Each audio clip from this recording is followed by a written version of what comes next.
Thank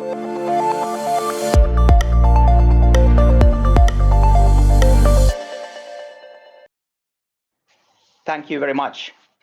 It's a privilege to be here. So also I'm happy to able to share some thoughts about the topic which is very close to my heart, and of course center of the gravity of the company I'm representing. So towards European cloud and make it in global success. And I can't say that the road towards the European cloud would be the easiest, but I would like to borrow some words from the J.K. Paasikivi, who was the former president of Finland, when he was saying the beginning of all the wisdom is acknowledgement of the facts. And this is what I was planning to do in the beginning, is that sharing some facts before rushing to the conclusions and proposals. Can I have the next slide, please? All right, Huawei is a private company, and therefore, of course, I can't make the commitments on behalf of the private company, but I will be sharing my personal view how this could be folding out. So please, next slide. So let's start from the starting point, where the European cloud is at the moment. Recently, one European think tank, SEPS, was making this kind of study about the hidden treasures of the Europe. And one of the findings, what they were making, is that 92% of the European data is actually existing outside of the European borders, and only 4% would be inside of the European borders. To be honest, I don't believe these kind of figures. They are way too high, but I will believe that the fact is that more data is outside of the European borders than inside of the borders. This is the first thing. The second thing is that about the size of the business what we are running here. There are certain areas which are rather advanced with the cloud computing, and we can already see that the biggest business what is happening in this area is not even close to Europe. What is happening in Asia is that we are seeing a very rapid growth of the business in the cloud area, and there is a good reason why this is happening. This yellow small area is actually the business of the cloud in Europe. So, which is also meaning is that this time, unfortunately, Europe is not the forerunner of the cloud business, but a bit behind. When we are drilling a bit further then in the national level, so member states in the Europe, we are seeing the bit similar phenomenon. Actually, somebody earlier was mentioning this a bit. We are having a certain strong local and national players in the member states, but they are more exception than the rule. So in most of the countries, the players are coming outside of the European borders. But this is the starting point where we are at the moment. And now we should be perhaps look a bit further, so that what will be future bringing for us in this area. And this is quite related to the budgets what we are using for R&D and innovation. Could I have the next slide? All right, this is how it looks like. Recently, the EU Commission was publishing is that the money to be budgeted for the digital innovation and European digitalization will be 7.6 billion euros for coming 6 years. But when you are dividing this with the 6, it means actually, as you can see from the picture in there in the right, that we are having on average 1.1 billion for each and every year. When we are comparing that to the private investments which are happening here, we can see rather big dividend in this area, so that the private industry is having a considerable bigger amount of investment in this area. And yes, there is this kind of, in the middle of picture, there is my company as well represented, but we are not in the data monetization business, so we are not threat for the European cloud. Actually, we are very good partner in that sense that our job is to building the hardware for other companies who are building this kind of cloud services and then participating for this kind of data monetization. So I would be saying that we are rather good ally in that sense. Can I have the next slide? But what I like here in Europe is that we are having a certain fundamentals in the right place.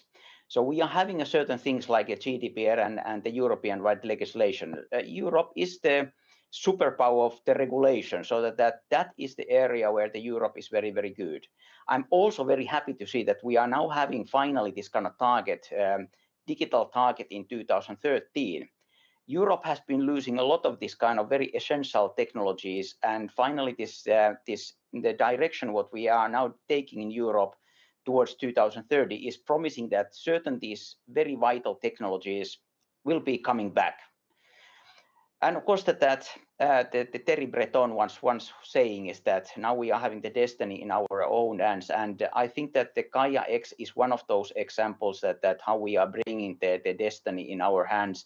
And of course that we are already having with this Gaia X many excellent companies supporting the European cloud establishment. Can I have the next slide? I wasn't thinking that I should be sharing very much and spending a lot of time for the certain facts what everyone in this call actually and webinar should be knowing. Yes, there will be a certain amount of internet user increase, but of course the big thing what will be happening is happening the data area, that the data business will be booming. Can I have the next slide? I wasn't either planning to spend very much to trying to convince you that the data is a new oil and the monetary impacts what will be happening in this area will be really booming. But I would be rather saying that these are once again this kind of self-evident things which we will be seeing happening. Can I have the next slide? All right, now we are starting to coming in the area which is much more interesting in that sense. And what I would be saying is that here we are seeing that the governments has been seeing what will be happening in this area and also are taking actions towards this. And what we can see here is that there are certain things what each and every government should be doing in this area to make that fertilize the happening of the cloud industry. And we are also seeing that, or at least I'm seeing this happening in many countries, and I have been taking these few countries which are now boosting in the national cloud environment happening, using these tools what I have been putting here in the slide to make it happening. Can I have this next slide? And of course, I'm happy that the EU has been just publishing the new artificial intelligence legislation, which is the first and very unique in this whole world. But I need to address also one of my concerns is that I would be even saying that artificial intelligence itself is not the most important or difficult thing to make happen. Actually, you have to remember that even the artificial intelligence can have few thousand rows of code. So it's not so big thing. But the big thing is, if we want to have a European artificial intelligence, it's also meaning that we have to have a European data. There won't be any artificial intelligence for Europe without data. And if we want to turn that as a European artificial intelligence, it's also meaning that we have to have the data coming from Europe. Next slide, please.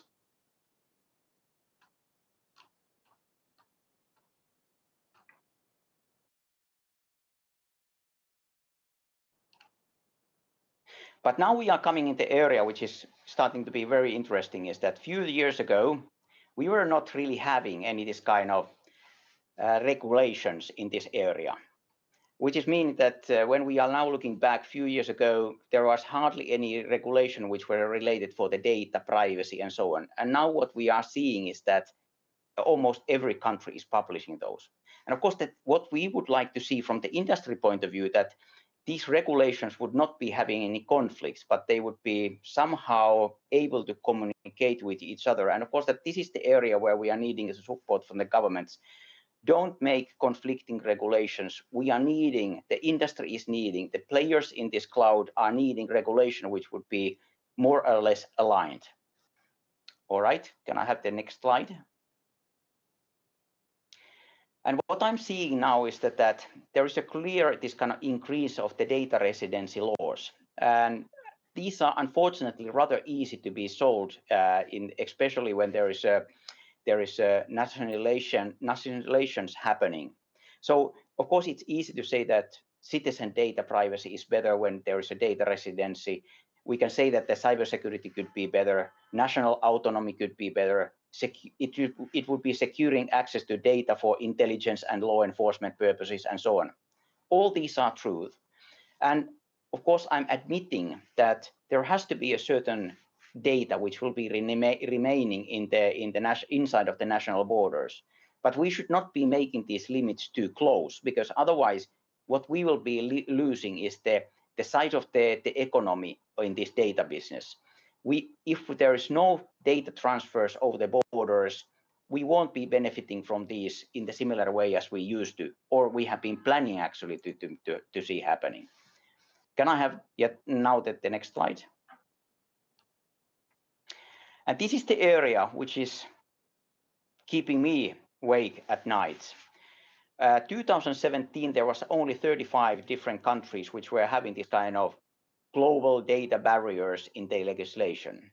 Unfortunately, this year we are having a significant increase. Already there is 67 countries having 144 this kind of global data barriers regulations, and there are dozens of these still coming. And this is of course the big concern is that we should not be having a splinter net. One of the advantages with the human mankind is that when we are able to help each other, we are sharing the data, which do not have to be the secret data. Then actually the innovation and the economical well-being will be shared more equally, and we will be also seeing much more positive things happening. So this is something where we have to pay attention, that when we are building now the cloud ecosystems, we have to ask from the governments that they would be not regulating this in the wrong way. Can I have the next slide?